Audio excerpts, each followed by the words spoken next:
नमस्कार दोस्तों, मेरा नाम है वरद विजय चव्हाण और मैं आप सभी का मेरे YouTube चैनल में स्वागत कर रहा हूं। दोस्तों, आज की कहानी है सोती हुई यूपी पुलिस की।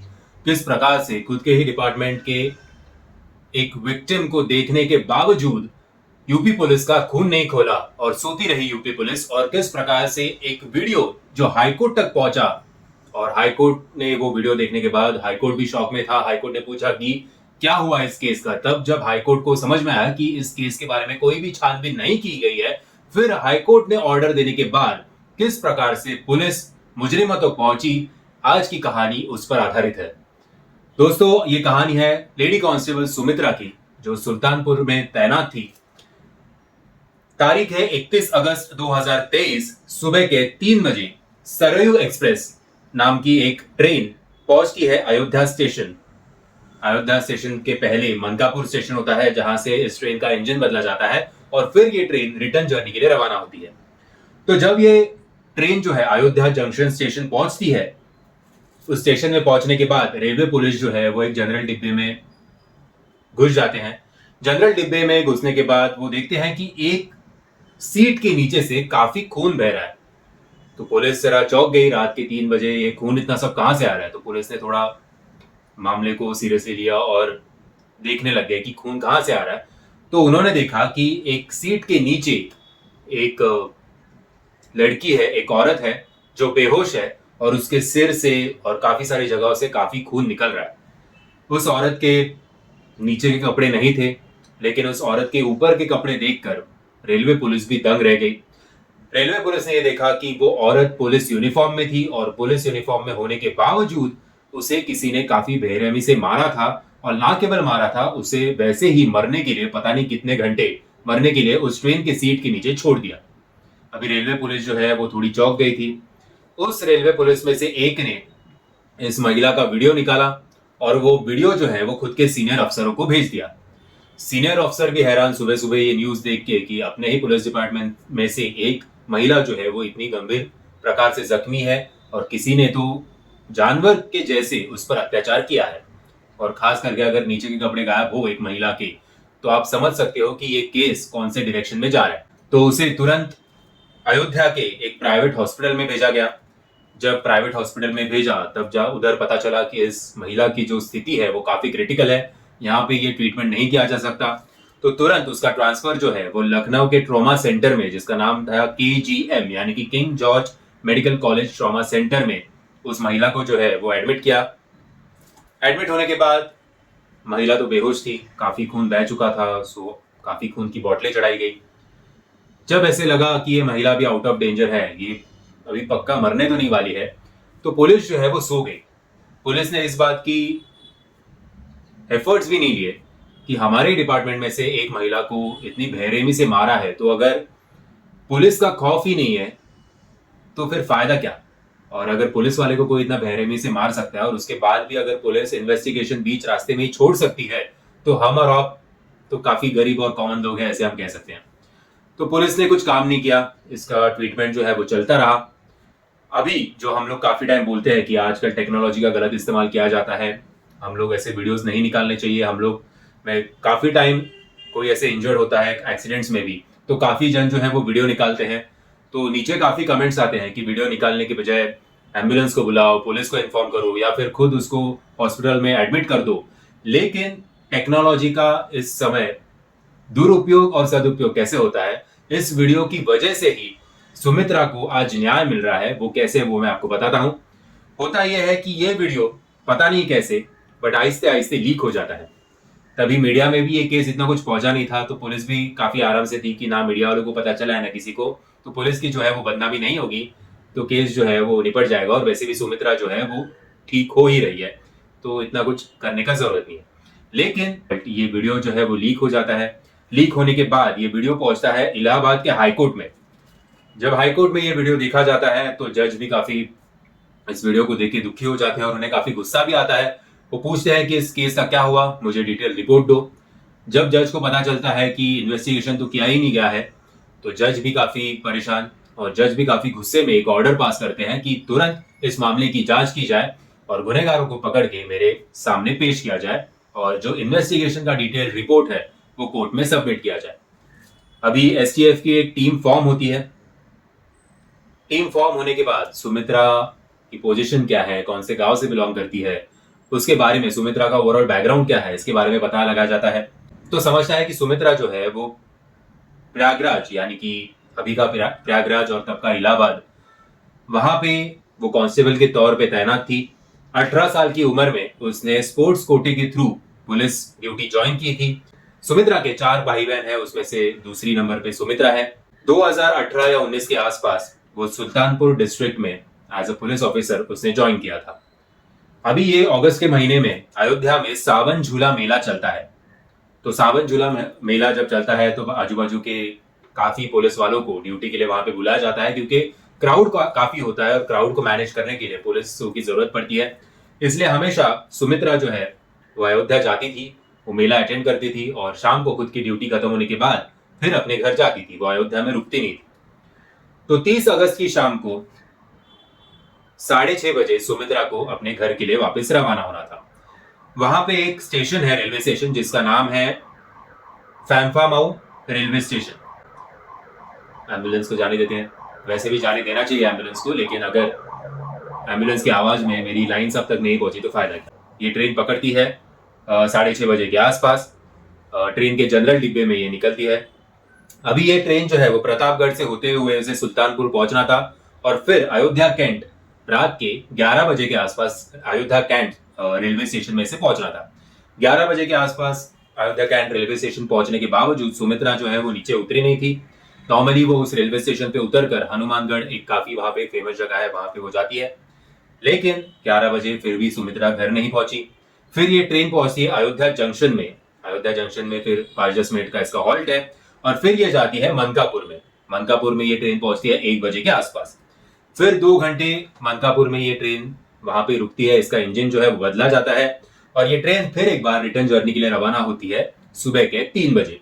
सो 3 बजे जब ये ट्रेन अयोध्या जंक्शन पहुंचती है, सो आप वीडियो के स्टार्टिंग में जो पूरा आपको सीन बताया कि 3 बजे अयोध्या जंक्शन पहुंचने के बाद पुलिस अफसर जो है वो जनरल डिब्बे में पहुंच जाते हैं और वो ये सुमित्रा की इस बॉडी को वैसे नोटिस करते हैं कि जो बेहोश अवस्था में थी, और फिर जो प्रोसेस है वो जैसे आपको वीडियो के स्टार्टिंग में बताया वैसे ही होता है। अब कोर्ट के दबाव के कारण एक एसटीएफ टीम फॉर्म होती है। STF team Mankapur railway station, Ayodhya cantt और अयोध्या जंक्शन के सारे सीसीटीवी फुटेज खंगालती है और एक बात तो पुलिस समझ जाती है कि ये जो हादसा हुआ है वो 10 बजे के बाद ही हुआ है, क्योंकि 10 बजे के पहले काफी ट्रेन में भीड़ होती है, तो भीड़ में तो कोई ऐसा कदम उठा नहीं सकता। सो नॉर्मली अयोध्या कैंट में ही और अयोध्या जंक्शन में ट्रेन जो है वो खाली हो जाती है और मनकापुर तक वैसे भी कोई रहता नहीं है। सो ये जो हादसा हुआ है वो इन्हीं 3 स्टेशन के आजू बाजू में हुआ। तो पुलिस सीसीटीवी फुटेज सारी खंगाल रही है। दूसरी तरफ सुमित्रा को जो है वो होश आ जाता है। सुमित्रा को होश आने के बाद पुलिस उसका स्टेटमेंट लेती है। सुमित्रा के स्टेटमेंट के आधार पर पुलिस स्केच बनाती है। स्केच बनाने के बाद ये स्केचेस लेके 3 लोगों का ये स्केच था, 3 लोगों का ये स्केच लेके पुलिस मनकापुर, अयोध्या जंक्शन और अयोध्या कैंट के जो आजू बाजू में गांव है उन्हें खंगालती है, लेकिन किसी को भी उस प्रकार के कोई सस्पेक्ट्स वहां पे दिखते नहीं है। सीसीटीवी फुटेज के आधार पर पुलिस वाले 2 जनों को जरूर उठाते हैं, लेकिन बाद में उन्हें छोड़ दिया जाता है क्योंकि वो किसी और जगह पे थे। इस बात के पुख्ता सबूत उन लोगों के पास थे और पुलिस को भी ये समझ आ गया था कि इन दो लोगों का इस मामले से कोई लेना देना नहीं है। मीनवाइल दूसरी टीम जो है वो इलेक्ट्रॉनिक सर्वेलेंस पे लग जाती है। वो सोचती है कि ये शायद हादसा जो हुआ है वो मनकापुर में ही हुआ है। तो मनकापुर में रात के 12 बजे के आसपास जितने भी एक्टिव मोबाइल फोन्स उस ट्रेन में थे, सारे के नंबर निकाल लो। इस खोज में दूसरी टीम जो है पुलिस की वो लग जाती है। रिसर्च करते टाइम उन्हें पता चलता है कि 3 ऐसे मोबाइल नंबर थे जो एक ही समय पर उस लोकेशन में स्विच ऑफ हो गए और जो वो तभी स्विच ऑफ हुए हैं, आज तक उन्हें ऑन नहीं किया गया।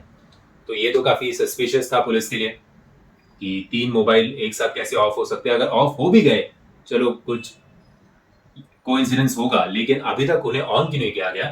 तो सस्पेक्ट जो है पुलिस का इन 3 नंबर्स पे थोड़ा गहरा जाता है। ये नंबर किसके है उसे पता लगा जाता है। तो समझ में आता है कि नंबर है अनीस, आजाद और विशंबर के।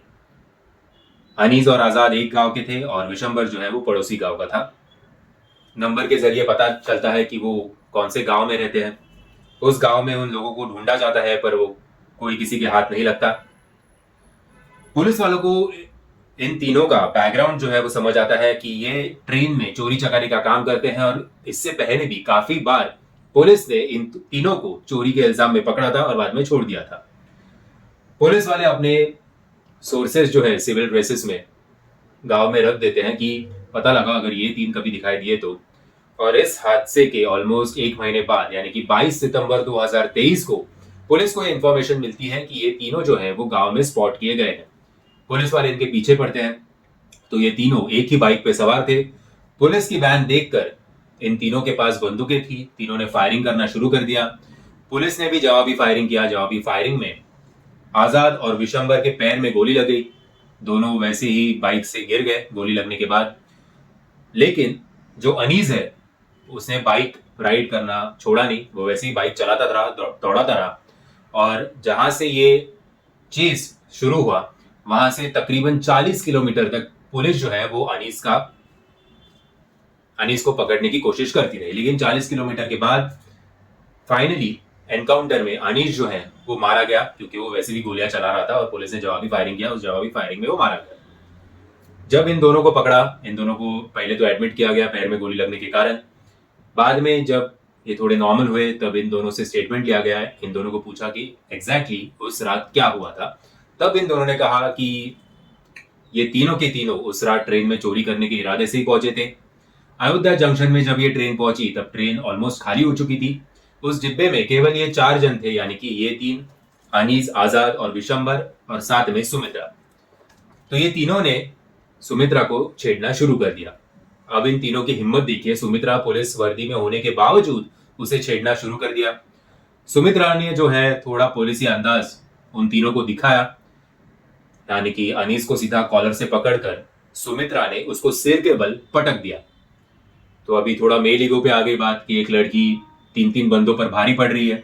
तो तीनों ने मिलकर सुमित्रा पे झपट्टा मार दिया और सुमित्रा का सिर पकड़कर ट्रेन की दीवार पे बैंग कर दिया।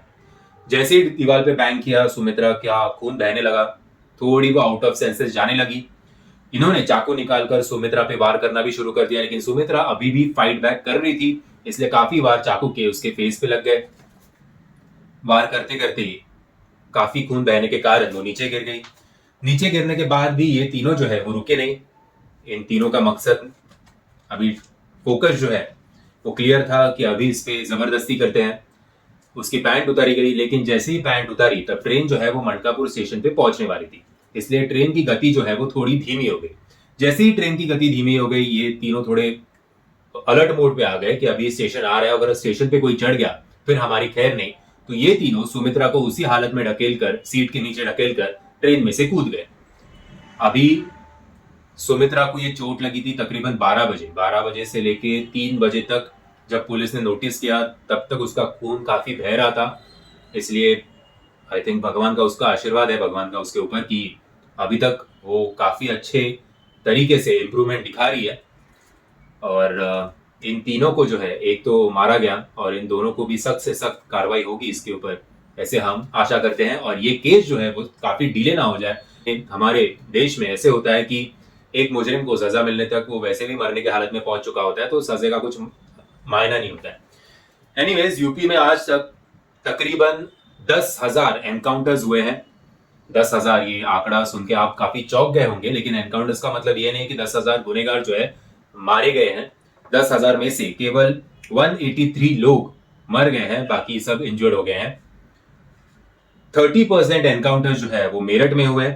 2017 में तकरीबन 28 एनकाउंटर्स हुए थे, 18 में 41 एनकाउंटर्स, 19 में 34, 2020 में 26 और 2021 में भी 26 एनकाउंटर, 2022 में 14 और 2023 में अप्रैल तक का डेटा है, और कल का अनीस का जोड़ दिया जाए तो 13 लोग एनकाउंटर्स में मारे गए हैं। दोस्तों, आशा करते हैं कि पुलिस जो है वो अपनी ड्यूटी इसके आगे से अच्छी तरह से निभाएगी। और इन सब कहानियों को सुनकर हमें ऐसे लगता है, एक डाउट मन में तो जरूर आता है कि अगर पुलिस वालों के ऊपर हो रहे अत्याचार को रोक नहीं पा रहे हैं तो फिर हमारा आपका क्या होगा, हम किसके सहारे जिएंगे। एनीवेज, आशा करते हैं कि ये दिन भी बहुत ही जल्द बदलेंगे और पुलिस और हम लोगों के बीच, आम आदमियों के बीच जो एक गैप हुआ है वो गैप जल्द से जल्द भर जाएगा। दोस्तों मैं आशा करता हूं आपको ये वीडियो पसंद आया होगा। अगर आपको ये वीडियो पसंद आया होगा तो याद से वीडियो को लाइक, शेयर और चैनल को सब्सक्राइब करना मत भूलना। जय हिंद, जय महाराष्ट्र।